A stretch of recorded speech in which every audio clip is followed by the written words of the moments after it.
Para mí la vida es querer. No más eso. Querer. No vayas a decirme que por eso estás aquí.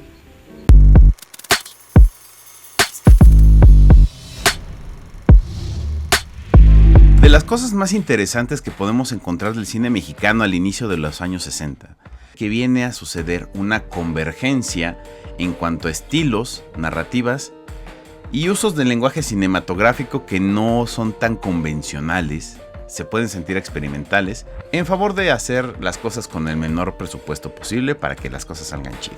Y Julio Bracho, siendo un amo y señor de las tablas del teatro y después del cine mexicano, nos entrega una de esas grandes obras con mucho material para cortar, analizar y entender la psique de nuestra sociedad.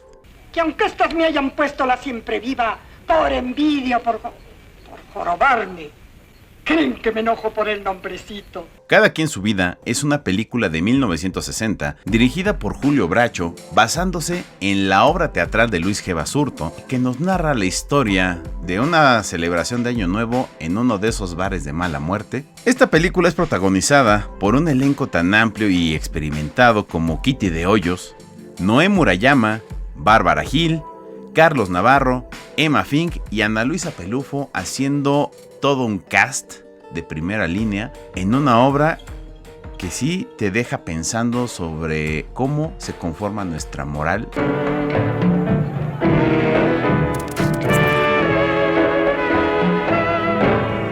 No vamos a utilizar los arquetipos de la mujer fatal, no vamos a utilizar los arquetipos de esta satanización y sexualización adrede entre la gente buena y la gente mala, porque Julio Bracho decide hacer una película, entre comillas, de rumberas, pero enfocándose en el desarrollo de personaje de estas personas que se dedican pues a lo que algunas personas llaman el oficio más antiguo del mundo. A pesar de que esta película está hecha en una época que empieza a hacer un cambio de generación y empieza a hablarle a una nueva camada de gente que trata de ver la vida de otra forma, con toda la información y con todas las innovaciones que la contracultura lleva, para darle un giro de tuerca que te hace ver la complejidad del asunto, que no es tan fácil como estar endilgando, como estar señalando con el dedo o como estar encasillando a la gente con una sola dimensión.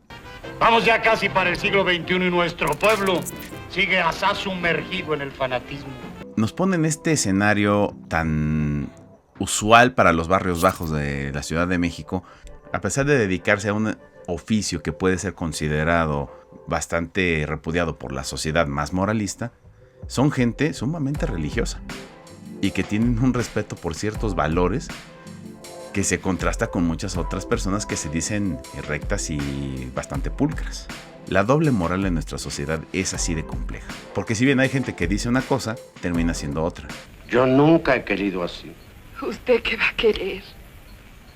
Usted no sabe lo que es querer. Estamos encontrando a un Julio Bracho ya en la cúspide de su carrera. Ya es todo un autor, ya es una persona reconocida dentro del medio, que tiene el reconocimiento de otros de sus pares, como Ismael Rodríguez, quien dice: mano, entiendo lo que quieres decir, te produzco tu película, no hay bronca. Se permite utilizar toda la libertad creativa que tiene a la mano para demostrar lo que ya sabe hacer en un set de filmación, en la forma en la que Julio Bracho ya conceptualiza sus películas, inclusive con el mínimo espacio posible para hacerlo. Y nos muestra una historia de historias, porque de eso trata cada quien su vida.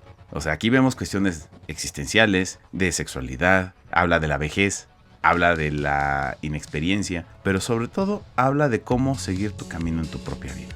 Y la verdad es que Julio Bracho tiene esta habilidad de darle este brillo a todos los personajes de una forma que solo un verdadero dramaturgo o una persona que sabe de teatro puede dirigir actores. Qué buena eres, siempre viva.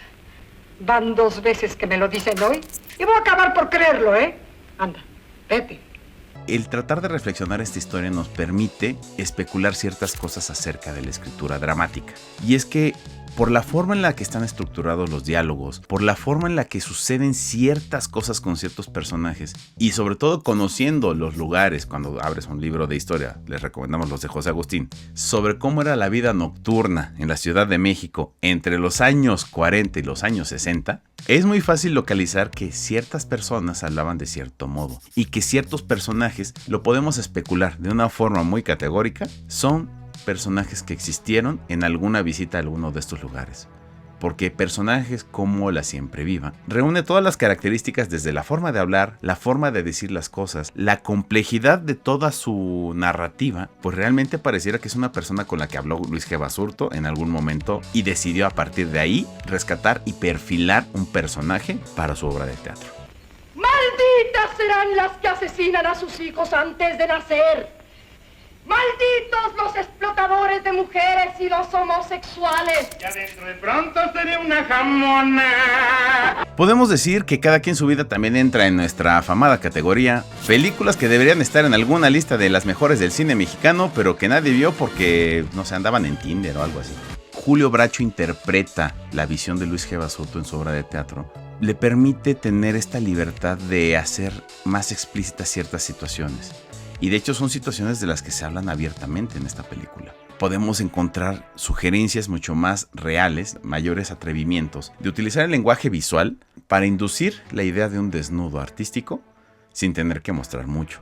O bien una mujer con un pesar y una vida que no sabe qué dirección debe tomar a lo largo de la trama. La forma en la que se empieza a hablar más abiertamente de la vida sexual. La forma en la que se permite mostrar un poco más de lo habitual y darle una estética propia y adecuada para no desentonar y no abaratar a la película. Y esto hay que mencionarlo porque actualmente hay una corriente de pensamiento de gente que se queja de que los temas de sexualidad o los temas de sexo explícito distraen de la obra. Y sería bueno ponerlo en contraste con este tipo de ejemplos. Porque si bien se habla y se sugiere que va a haber un acto, es importante entenderlo dentro del contexto de la historia. No quita el peso de lo que hablan los personajes. Complementa mucho de lo que es la historia para el tono y para las características que tienen que ser apreciadas. Finalmente, en este caso en específico, es una historia con mujeres trabajadoras sexuales.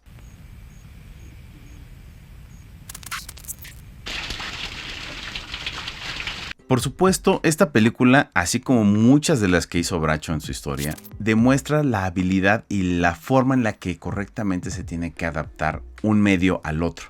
¿Cómo puedes tomar el escenario teatral y llevarlo al lenguaje cinematográfico? Vean muchos de estos encuadres de diálogos abiertos, donde se ve de cuerpo completo a los personajes, o se ven de abajo hacia arriba en este contrapicado, que nos da una especie de apreciación como si estuviéramos en el teatro, para contemplar la escena completa y contemplar el lenguaje corporal de los actores y también algunos de los movimientos que suceden detrás. Esto le da no solo naturalidad, sino que le da un ritmo muy específico por la forma en la que tiene que ser un montaje. Por supuesto, en el teatro toda la atención la llevan los diálogos y la forma en la que los actores se van a estar moviendo en escena. Y Julio Bracho coloca la cámara como si fuéramos una persona más dentro de un teatro para poder ver entre los cortes estos movimientos que son muy similares. Soy más macha que tú, ¿quieres que te lo pruebe? ¡Viva la Tapón Dorado! Se empezaron a hacer muy populares a finales de los años 90 y sobre todo durante los años 2000 este formato de historias cruzadas, por denominarlo de alguna forma, ¿no? No es la primera vez que vemos películas que se cruzan con distintas tramas o que dentro de un mismo escenario suceden distintas historias que se van a estar resolviendo en la misma película. En México somos buenos porque de cierta forma venimos de una historia que habla precisamente de una convergencia cultural, una convergencia ideológica. Somos el producto de un mestizaje. Obligado o voluntario, eso no importa. El chiste es que lo somos. Que tenemos esta idea de combinar elementos españoles con elementos prehispánicos. De combinar una herencia que tal vez viene de Europa y otra que viene de las raíces incluso mulatas de los esclavos que llegaron al país. Y que todo esto nos ha dado una personalidad que tal vez es muy contrastante con el resto de América Latina. Porque esta misma complejidad ni nosotros mismos terminamos de comprenderla. Somos tan complejos por esa misma convergencia cultural que se nos facilita poder contar historias tan variadas y tan equidistantes dentro de una misma película. ¿Qué dirían en la calle? ¿Que lo vean salir con una? Bueno, pero con dos. Anda, Panchito, vámonos.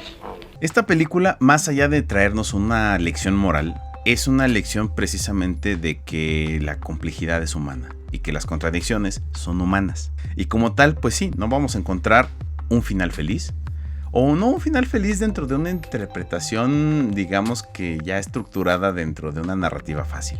Nada más fíjense en este último diálogo que tienen la Tacón Dorado con la Siempre Viva. Y al final terminamos viendo que las dos tienen esta dualidad muy presente y siguen siendo personas igual de complejas e igual de gandallas. Y eso no las hace ni mejor ni peor personas. Simplemente, ante nuestros ojos como audiencia, las hace más humanas. Y eso es lo importante de un cine como este y de películas como esta.